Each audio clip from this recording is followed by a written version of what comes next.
எனவேதான் சஹாபிய பெருமக்கள் பல்வேறு கேள்விகளை கேட்பார்கள். திருக்குரான் முழுக்க சஹாபிகள் என்னவெல்லாம் கேட்டார்களோ அதற்கு பதில் வந்திருக்கிறது. பெருமானாரிடத்திலும் பல பேர் பல கேள்விகள் உண்டு. எல்லாருக்கும் ஒரே பதில் சொல்ல முடியாது இல்லையா? ஒரு நோயாளி இருக்கிறார், அவருக்கு ஒரு ட்ரீட்மெண்ட்டு, இன்னொரு நோயாளிக்கு வேறொரு ட்ரீட்மெண்ட்டு. அதுபோல் பல பேரும் பல கேள்விகளை கேட்பார்கள். இஸ்லாத்தில் ரொம்ப சிறந்தது எதுன்னு ஒரு சஹாபி கேட்பார். நபிகள் ஸல்லல்லாஹு அலைஹி வஸல்லம் முதல்ல அவரை பார்ப்பாங்க. அவர் தொழுகையில் கொஞ்சம் கவனம் குறைவாக இருக்கிறவர். இஸ்லாத்தில் சிறந்த விஷயம் தொழுகை அந்தந்த நேரத்தில் தொழுகிறதுன்னு சொன்னாங்க ஸல்லல்லாஹு அலைஹி வஸல்லம். இன்னொரு சஹாபி கேட்டார், இஸ்லாத்தில் ரொம்ப சிறந்த விஷயம் எது? பெருமானார் ஸல்லல்லாஹு அலைஹி வஸல்லம் அவரை பார்ப்பாங்க. அவர் எப்படி? பெற்றோருக்கு பணிவிடை செய்வது தான் பிர்ருல் வாலிதைன், பெற்றோருக்கு நீங்கள் பணிவிடை செய்வது தான் இஸ்லாத்தில் மிக சிறந்த காரியம்னுவாங்க. கேள்வி ஒன்று தான், இஸ்லாத்தில் சிறந்த காரியம் எது? ஆனால் பதில் வெவ்வேறு மாதிரி இருக்குது. ஏன் இத்தனை வேறுபாடுகளோடு பதில்கள்? ஒரு பதில் தான் இருக்கணும். இஸ்லாத்தில் சிறந்ததுன்னா ஏதோ ஒன்று சொல்லணும், எல்லாருக்கும் அதுதானே சொல்லணும் என்று நாம் யோசிக்கிறோம். ஆனால் ஸல்லல்லாஹு அலைஹி வஸல்லம் எத்தனை பேர் கேட்டாங்களோ இந்த கேள்வியை, அத்தனை பேருக்கு வெவ்வேறு பதில் இருக்குது. ஜிஹாது சிறந்ததுன்றாங்க, தர்மம் செய்வது சிறந்ததுன்றாங்க, தொழுகை அந்த வக்தில் தொழுகிறது சிறந்தது என்று சொல்லுகிறார்கள். அஃலுல் அமால், அமல்களில் சிறந்தது எது? இதுதான் கேள்வி. ஸல்லல்லாஹு அலைஹி வஸல்லம் அவர்கள் ஏன் இப்படி மாற்றி சொன்னார்கள் என்றால், அந்தந்த சஹாபிகளுக்கு அந்தந்த தேவை அங்கே இருந்தது. எது குறைவாக இருந்ததோ அதை முக்கியத்துவப்படுத்தி நபிகள் பெருமானார் ஸல்லல்லாஹு அலைஹி வஸல்லம் ஒரு மருத்துவராகி அங்கே காட்சி தருகிறார்கள். எப்படி எல்லாத்துக்கும் ஒரே ட்ரீட்மெண்ட் கொடுக்க முடியாதோ, ஒவ்வொருத்தருக்கும் ஒரு ட்ரீட்மெண்ட்டோ, அதுபோல் நபிகள் ஸல்லல்லாஹு அலைஹி வஸல்லம் அவங்கவுங்க கேள்விக்கு பொதுவாக கேள்வி கேட்குதல் என்பது ரொம்ப இலகுவானது. அந்த கேள்வியை நம்ம சமாளிக்கணும். அது சில நேரங்களிலே அந்த கேள்வி அவசியமற்றதாக கூட தெரியலாம். ஒரு சஹாபி அது எல்லாம் ரசூல்லா கியாமத்தினால அதெல்லாம் சொல்லிக்கிட்டு இருக்கும்போது, கியாமத்தினால் எப்போ வரும்னு கேட்டாங்க. மற்ற சாத்து கியாமத்து எப்போ வரும்? இந்த கேள்வி யதார்த்தமான கேள்வியாக இருந்தாலும், அல்லாஹ் தண்டிப்பான், அல்லாஹ் உங்களுக்கு வேதனை கொண்டு வருவான், ஆகிரத்தில் இப்படிலாம் நடக்கும்னு ஸல்லல்லாஹு அலைஹி வஸல்லம் சொல்லும்போது, இதற்கு முன்னால் வாழ்ந்த நபிமார்களின் கௌமுகள் அந்த கியாமத்து எப்போ தான் வரும் அப்படின்னு கேட்பாங்க, கேலியாக கேட்பாங்க. அல்லாஹ்வுடைய அதாப் அந்த கல்மாரி எப்போ தான் பொழிய போகுது சொல்லிக்கிட்டே இருக்கிறீங்க, அது நடக்க மாட்டேன்தே அப்படின்னு கேட்பாங்க. அல்லாஹ் ஒரு கட்டத்தில் கல்மாரியை பொரிய வச்சுருவான். உங்களுடைய திடீரென்று உங்களுக்கு வேதனை பிடிக்கும்னு சொல்கிறீங்க, கியாமத்து வரும்ன்றீங்க, ஆனால் எப்போ தான் வரும்னு கேட்குற கேள்வி ஒரு கேள்வி பொருளாகவே ஆகி போயிருந்துச்சு. இந்த சஹாபி ரசூலுல்லாஹ் கியாமத்தை பற்றி பேசும்போது மற்ற சாத்துன்னு கேட்டார், கியாமத்து எப்போ வரும்? கேள்வி சரிதான். ஸல்லல்லாஹு அலைஹி வஸல்லம் சொன்னார்கள், சரிப்பா கியாமத்து வந்துருச்சுன்னு வச்சுக்கோமே, இன்றைக்கோ நாளைக்கோ கியாமத்து வருது, வந்து விட்டால் அல்லாஹ்வை நீ சந்திக்கணும், அல்லாஹ்வை சந்திக்கிறதுக்கு ஏதாவது அமல் செஞ்சு வச்சிருக்கிறியா என்று கேட்டார்கள். அல்லாஹ்வை சந்திப்பதற்கு என்ன அமல் உன்னிடம் இருக்கிறது? அதை கொஞ்சம் யோசி. கியாமத்து வர்றது உறுதி தான், ஆனால் வந்து விட்டால் அல்லாஹ்வுடைய தர்பாரில் நிற்க வேண்டுமா இல்லையா? அப்படி நிற்பதற்கு நீ என்ன நல்ல அமல் சேர்த்து வைத்திருக்கிறாய் என்பது குறித்து நீ சிந்தித்துப்பார். இதுதான் உனக்கு இப்போது தேவை, அதை முதலில் நீ முற்படுத்து என்று ஸல்லல்லாஹு அலைஹி வஸல்லம் அவர்கள் அந்த சஹாபியின் கேள்விக்கு அழகான ஒரு வழிமுறையை சொல்லி தருகிறார்.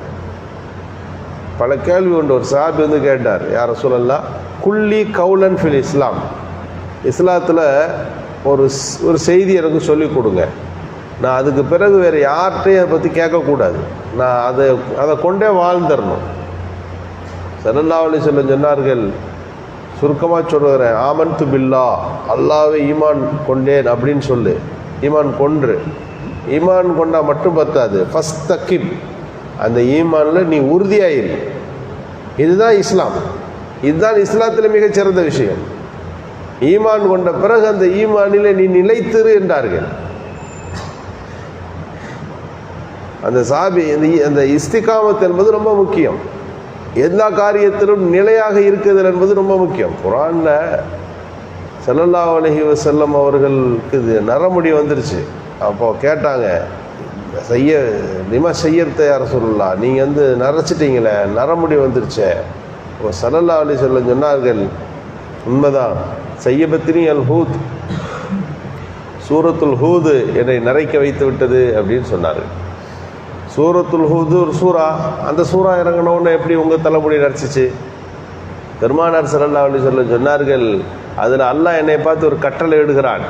என்ன கட்டளை தெரியுமா? ஃபஸ்தகிம் கமா உமிர்த்த, நீங்கள் ஏவர காரியங்களில் நீங்கள் நிலையாக இருங்கள் என்று சொல்லுகின்றான். இஸ்திகாமத்தாக நிலையாக இருக்கிறது என்பது அவ்வளவு மிக கடுமையான காரியம். அந்த எல்லா விஷயத்திலும் இஸ்திகாமத்தாக இருக்குது என்ற கட்டளை தான் எனக்கு நரைமுடியை வரவழைத்தது என்று ஸல்லல்லாஹு அலைஹி வஸல்லம் சொன்னார்கள். இன்றைக்கு நாம் எந்த அமல்களையும் செய்கிறோம், எத்தனையோ நல்ல காரியங்களில் ஈடுபடுகிறோம், ஆனால் இஸ்திகாமத்து இருக்கிறதா என்று சொன்னால் இஸ்திகாமத்து குறைவு. நிலையான தன்மை, ஒரு நாள் இருந்துச்சு ஒரு 3 மணிலேருந்து பாங்கு சொல்கிற வரைக்கும் நைட்டு தொழுவது, அடுத்த நாள் சுபுகை இல்லாமல் தூங்கி விடுவதற்கு பேர் இஸ்திகாமத் அல்ல. 2 ரக்காயத்தை தான் தொழுகிறார், தஹஜ்ஜத்து தொழுவ போகிறேன்னு. ஆனால் 2 ரக்காயத்தை விடாமல் தொழுகிறார், தாயும் காயமாக இருக்கிறார், நிலையாக இருக்கிறார். நிலைப்பாடு என்பது ரொம்ப முக்கியம். எல்லா சந்தர்ப்பத்திலும் நிலைப்பாடோடு இரு, ஒரே உறுதித்தன்மையோடு இரு. அதுதான் இஸ்லாத்தில் உனக்கு மிகச்சிறந்த காரியம் என்றார்கள் ஸல்லல்லாஹு அலைஹி வஸல்லம். இந்த சஹாபிகள் எடுத்து அந்த இஸ்திகாமத்தை பார்க்கலாம்.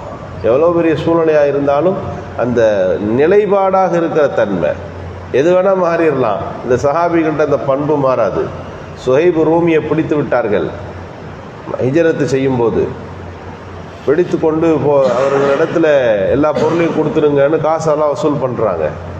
அதுக்கு முதல் நாள் சொன்னாங்க எல்லாத்தையும் வச்சுக்கோங்க, நீ ஊர்லேயே இருங்கன்னாங்க, கேட்கல. 2ஆம் நாள் புறப்பட்டு விட்டார் சுஹைப் ரலியல்லாஹு அன்ஹு. ஹிஜ்ரத்துக்கு போகிற நேரம் அது. பிடித்து கொள்ளுகிறார்கள். பிடித்து கொண்டுகிற போது எல்லா பொருளையும் கொடுத்துட்டு இவ்வளோதான் இருக்கா, ஒன்றும் ஏதாவது இருக்கான்னு கேட்கும்போது என் வீட்டுக்கு பக்கத்தில் கீழே புதைத்திருக்கிறேன் என்று சொன்னார். அந்த மக்காவாசிகள் திரும்ப வந்து அந்த இடத்துல தோண்டி பார்க்கிறார்கள், பொருளாக இருக்கு. மக்காவாசிகள் பேசிக்கொண்டார்கள், என்னப்பா அது நம்ம எங்கே வச்சுருக்கேன்னு கேட்டோம், வீட்டு பக்கத்துலன்னாரு. வீட்டு பக்கத்தில் எங்கன்னு கேட்குறோம், அடையாளம் சொல்கிறாரு. தோண்டினா அவர் சொன்ன மாதிரி இருக்குது, ஏன் அவர் வேறு எங்கடையாவது சொல்லியிருக்கலாமே என்று கேட்டபோது சொன்னார்கள், அசஹாபு முஹம்மதின் லா யுகதிபூன், முகமதின் தோழர்கள் பொய் பேச மாட்டார்கள், உங்களுக்கு தெரியாதா? சொன்னது தான். அதில் அவங்கள்ட்டெல்லாம் அந்த மாற்றமெல்லாம் இருக்காது, வாக்கில் மாற்றம் இருக்காது, ஏமாற்றம் இருக்காது, மோசடி இருக்காது, வஞ்சம் இருக்காது, சூழ்ச்சி இருக்காது, பேசினால் பேச்சு அது சரியாக இருக்கும். இதுதான் நபிகள் பெருமானாரின் தோழர்களுக்காக நாம் சொன்னதல்ல, பெருமானாரையும் சஹாபிகளையும் எதிர்த்து கொண்டிருந்த எதிரிகள் சொன்ன சர்டிஃபிகேட் என்றால் இதுதான் நபிகள் ஸல்லல்லாஹு அலைஹி வஸல்லம் போதனையின் வெற்றி. ரசூலுல்லாஹ் ஆசிரியராக இருந்தார்கள் என்றால் எல்லா பண்புகளிலும் 100% அவர்களை முழுமைப்படுத்திவிட்டு காட்டி போனார்கள். எனவே நபிகள் பெருமானார் ஸல்லல்லாஹு அலைஹி வஸல்லம் அவர்களுடைய பணியின் உயர்வை நாம் புரிந்து கொள்ள வேண்டும். பெருமானார் போதித்த அந்த போதனைகளை கேட்பது ஒன்று இருக்கிறது, வாழ்க்கையில் செயல்படுத்துகின்ற நல்லதொரு சூழல்களை நாம் உருவாக்கி கொள்ள வேண்டும். அல்லாஹ் சுப்ஹானஹு வ தஆலா கபூல் செய்வானாக.